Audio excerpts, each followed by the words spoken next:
جیسے thinking promote ہوگی تو آج ہم بات کرتے ہیں کہ کس طرح قوم کا شعور بیدار کر کے ہم اپنے آپ کو بیسٹ نیشن میں لا سکتے ہیں اور یہ کہاں سے شروع کر سکتے ہیں. دوسری جنگ عظیم تک نا جو کار کی انڈسٹری تھی نا گاڑیوں کی، اس پہ امریکہ کا راج تھا اور امریکہ کی گاڑی پوری دنیا میں رولس رائز پوری دنیا میں پسند کی جاتی تھی اور استعمال کی جاتی تھی. پھر جرمنی نے ووکس کے نام سے ایک گاڑی بنائی، ویگن بنائی، اور دنیا کے 140 ممالک نے 16 ملین گاڑیاں اپنے ملک میں درآمد کی. اس طرح پھر دور جاپان کا آیا اور جاپان گاڑیوں کی مارکیٹ میں چھا گیا، اور جاپان تو بلکہ الیکٹرانکس میں بھی آگے نکل گیا.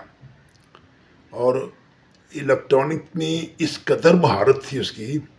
کہ آپ کو سن کے حیرانگی ہوگی کہ اپولو 2 جو امریکہ نے بھیجی تھی اسپیس میں، اس کے اندر جو ٹیپ ریکارڈر لگا ہوا تھا وہ جاپان کا بنا ہوا تھا. تو لیکن اگر ہم جاپان اس کی بیک گراؤنڈ دیکھیں تو دوسری جنگ عظیم تک جاپان کی انڈسٹری کا یہ حال تھا کہ کوئی تاجر اپنی دکان پہ جاپان کی بنی چیز رکھنا پسند نہیں کرتا تھا، اور وہ اتنا گھٹیا اس کا مال ہوتا تھا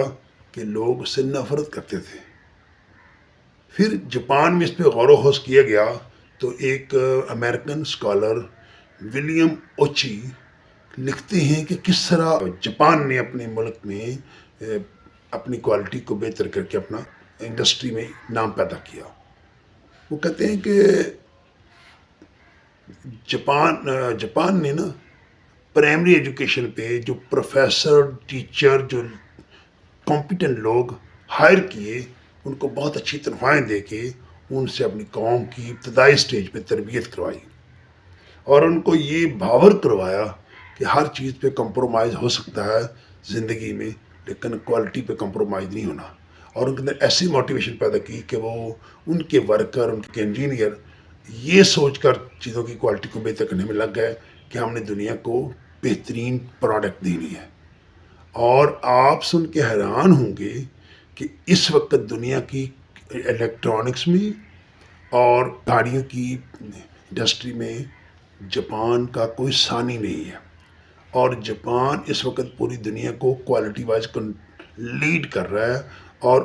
1980 تک جاپان میں 1 لاکھ کوالٹی سینٹر قائم ہو چکا تھا، جو اب تقریباً 3 سے 4 لاکھ تک کوالٹی سینٹر بن چکا ہے، جن کا کام ہی یہ ہے کہ اپنی چیز کی کوالٹی کس طرح بہتر کرنی ہے. لیکن اس کے پیچھے بیک گراؤنڈ کیا ہے؟ وہ پرائمری لیول کی ایجوکیشن جس میں انہوں نے اپنے بچوں کو کمپیٹنٹ پروفیسر ٹیچر سے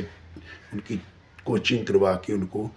ذہنی طور پر شعور بیدار کیا ان کے اندر کہ وہ اپنی قوم کے لیے بہتر پرفارم کریں، اور آج اسی وجہ سے وہ دنیا کو لیڈ کر رہے ہیں. ہمیں بھی اپنے ملک میں اگر ایجوکیشن کو بہتر کرنا ہے، ایجوکیشن کو امپروو کرنا ہے اور اسے کچھ فروٹفل بنانا ہے، تو ہمیں اپنے پرائمری لیول کی ایجوکیشن کے اوپر اچھے کمپیٹنٹ قابل استاد لگا کر بچوں کی تربیت کرنی ہوگی، تاکہ وہ آگے چل کر قوم کے لیے بہتر پرفارم کر سکیں.